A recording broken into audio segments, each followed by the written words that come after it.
تاج حیدر صاحب، یہ ایک پازیٹیو سائن ہے کہ ابڑو صاحب جو ہیں وہ کہہ رہے ہیں کہ پہلے آپ لوگ پی ڈی ایم والے شوق پورا کر لیں، جتنا بھی آپ نے تحریک انصاف کے ساتھ کرنا ہے کر لیں، جو بھی جیلوں میں ڈالنا ہے سزائیں دینی ہیں دے لیں، اس کے بعد پھر اگر آپ نے پھر ڈائلاگ کرنا ہے جب حکومت آئے، جب حکومت آپ کی آ جائے، کسی کی بھی حکومت آئے، وہ کون سے ایسے معاملات ہیں جس پہ پولیٹیکل فورسز کو آپ ایک دوسرے کے ساتھ بات کرنی چاہیے؟ دیکھیے، الیکشن آ رہا ہے اور میں اپنی پارٹی کے الیکشن سیل کا سربراہ ہوں. مجھے سب سے زیادہ تشویش اس بات پہ ہے کہ جس چینل کو آپ کھولیں، جس اخبار کو آپ اٹھائیں، اس میں تحریک انصاف اور تحریک انصاف کے چیئرمین کا ذکر ہوتا ہے.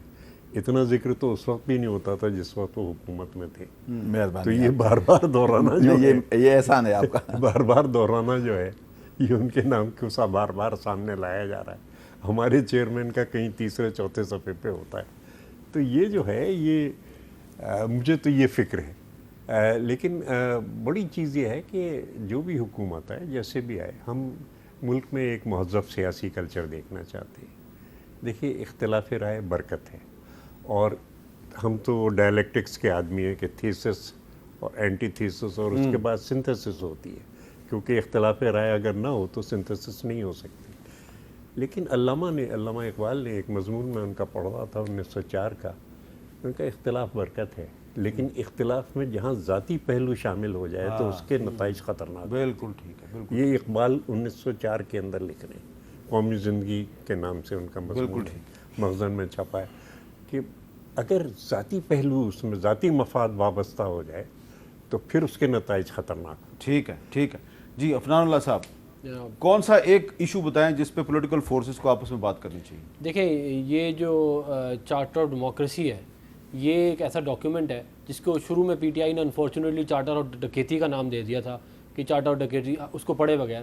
وہ ایک ایسا ڈاکیومنٹ ہے جس کے اوپر اگر تمام پولیٹیکل فورسز ایگری کر جائیں، اور آلریڈی ایگریڈ ہیں، پیپلز پارٹی اور پی ایم ایل این تو ایگریڈ ہیں، تو یہ جو ہمارے ملک میں یہ جو اور فورسز جو آ کے پولیٹکس میں اپنا رول پلے کرتی ہیں ختم ہو جائے گا، اور ملک میں سیاست میں جو ہے وہ مہذب بھی ہو جائے گی اور ایک دوسرے کے لیے برداشت ہی پیدا ہو جائے گا. اصل میں تو دیکھیں، مسئلہ یہاں پہ آتا ہے جہاں پہ کوئی ایک بندہ کہے کہ جی میں جو ہوں وہ بس میں جس مرضی کو جو مرضی کہوں، میں جس مرضی کی بےزتی کروں، چور کہوں، ڈاکو کہوں، مجھے کوئی کچھ، میں طالبان سے بات کر لوں گا، میں پی ایم ایل این سے بات نہیں کروں گا. جب اس طرح کے معاملات ہوں تو پھر ظاہر ہے پھر آپ اس کا انجام جو ہے وہ یہی ہوتا ہے جو یہ ابھی جدھر آیا. ابڑو صاحب، کیا چارٹر آف ڈیموکریسی پہ بات ہو سکتی ہے یا آپ چاہیں گے کہ اس کو مزید بہتر بنایا جائے؟